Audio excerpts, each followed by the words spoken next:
السلام علیکم viewers, welcome to my channel قرۃ القرآن۔ ویورس، آج میں جس صورت کی تلاوت کرنے جا رہی ہوں وہ صورت قدر ہے۔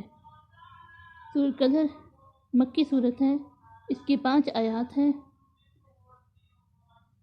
اس سے پہلے ویورس، جن لوگوں نے ابھی تک میرا چینل سبسکرائب نہیں کیا وہ ضرور سبسکرائب کر لیں اور ساتھ میں لگے بیل کے آئیکن کو کلک کر لیں تاکہ آنے والے وقتوں میں آپ کو میری آواز میں کلک کا نوٹیفیکیشن ملتا رہے۔ ویورس، سورۃ قدر کو لیلۃ القدر بھی کہا جاتا ہے۔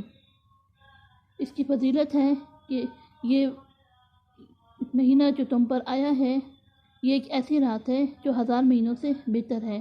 جو شخص اس سے محروم رہا وہ ہر بھلائی سے محروم رہا۔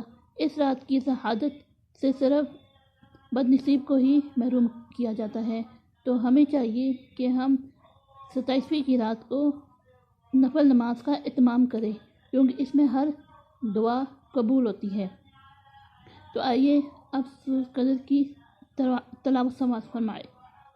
اعوذ باللہ من الشیطان الرجیم، بسم اللہ الرحمن الرحیم، انا انزلناہ فی لیلۃ القدر وما ادراک ما لیلۃ القدر، لیلۃ القدر خیر من الف شہر، تنزل الملائکۃ والروح فیہا بإذن ربہم من کل امر، سلام ہی حتی مطلع الفجر، صدق اللہ العظیم۔